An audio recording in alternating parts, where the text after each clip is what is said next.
एक बार एक महात्मा जी संध्या वंदन के उपरांत कुंजवन की राह पर जा रहे थे। मार्ग में महात्मा जी जब एक वट वृक्ष के नीचे होकर निकले तो उनकी जटा उस वट वृक्ष की जटाओं में उलझ गई। बहुत प्रयास किया सुलझाने का, परंतु जब जटा नहीं सुलझी तो महात्मा जी आसन जमाकर बैठ गए।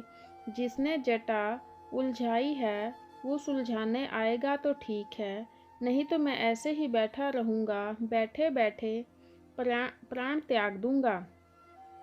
3 दिन बीत गए। महात्मा जी को बैठे हुए एक सांवला सलोना गावलिया आया जो 5-7 वर्ष का रहा होगा। वो बालक ब्रज भाषा में बड़े दुलार से बोला, बाबा तुम्हारी तो जटा उलझ गई है, अरे मैं सुलझा दूँ का। और जैसे ही वो बालक जटा सुलझाने आगे बढ़ा, महात्मा जी ने डांट कर कहा, हाथ मत लगाना, पीछे हटो, कौन हो तुम? गावलिया बोला, अरे हमारो जेही गांव है महाराज, गैया चरा रहे हो तो मैंने देखी महात्मा जी की जटा उलझ गई है, तो मैंने सोची ऐसे करूं मैं जाके सुलझा दूं। महात्मा जी बोले, ना ना दूर हट जा गावलिया, क्यों भायो? का भायो? महात्मा जी बोले, जिसने जटा उलझाई है वो आएगा तो ठीक है, नहीं तो मैं इधर ही बस गोविंदाय नमो नमः। गावलिया, अरे महाराज तो जानो उलझाई है, वाको नाम बताइयो, देयो वाहे बुला लाऊंगा। महात्मा जी बोले, ना जिसने उलझाई है वो अपने आप आ जाएगा, तू जा, नाम नहीं बताने वाले हम।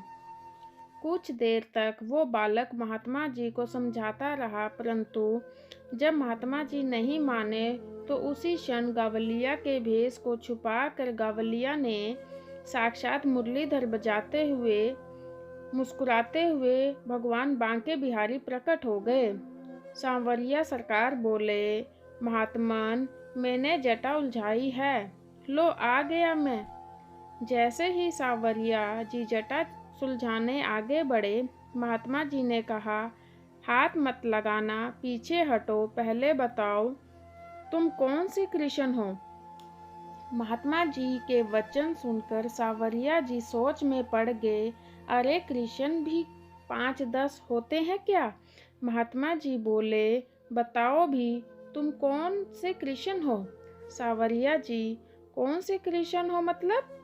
महात्मा जी बोले, देखो कृष्ण भी कई प्रकार के होते हैं, एक होते हैं देवकी नंदन कृष्ण, एक होते हैं यशोदा नंदन कृष्ण, एक होते हैं द्वारिकाधीश कृष्ण, एक होते हैं नित्य कुंज बिहारी कृष्ण। सांवरिया जी, आपको कौन सा चाहिए? महात्मा जी, मैं तो नित्य कुंज बिहारी कृष्ण का परमो उपासक हूँ। सांवरिया जी बोले, वही तो मैं हूँ, अब सुलझा दूँ क्या? जैसे ही जटा सुलझाने सांवरिया सरकार आगे बढ़े तो महात्मा जी बोल उठे, हाथ मत लगाना, पीछे हटो, बड़े आए नित्य कुंज बिहारी कृष्ण। अरे नित्य कुंज बिहारी कृष्ण तो किशोरी जी के बिना, मेरी स्वामिनी श्री राधा रानी के बिना एक पल भी नहीं रहते, तुम अकेले सोंठा से खड़े हो। महात्मा जी के इतना कहते ही सांवरिया जी के कंधे पर श्री जी का मुख दिखाई दिया। आकाश में बिजली चमकी और साक्षात वृषभानु नंदिनी वृंदावनेश्वरी दासेश्वरी श्री हरिदासेश्वरी स्वामी श्री राधिका अपने प्रीतम को गल बहिया दिए महात्मा जी के समक्ष प्रकट हो गई और बोली, बाबा मैं अलग हूँ क्या? अरे मैं ही तो कृष्ण हूँ और ये कृष्ण ही तो राधा हैं, हम दोनों अलग थोड़ी ना हैं, हम दोनों एक ही हैं। अब तो युगल स्वरूप का दर्शन पाकर महात्मा जी आनंद विभोर हो उठे, उनकी आंखों से अश्रुधारा बहने लगी। जैसे ही किशोरी राधा कृष्ण जटा सुलझाने आगे बढ़े, महात्मा जी चरणों में गिर पड़े और बोले, अब जटा क्या सुलझाते हो युगल जी, अब तो जीवन ही सुलझा दो। मुझे नित्य लीला में प्रवेश देकर इस संसार से मुक्त कर दो।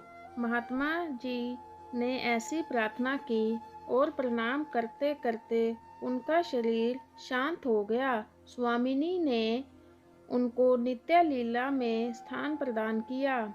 बरसाने से 8 किलोमीटर दूर वह स्थान कदमखंडी गांव में है, जहां नागा बाबा की समाधि है। राधे राधे। अगर आपको हमारी ये वीडियो अच्छी लगी है तो कृपया चैनल को सब्सक्राइब करें। धन्यवाद।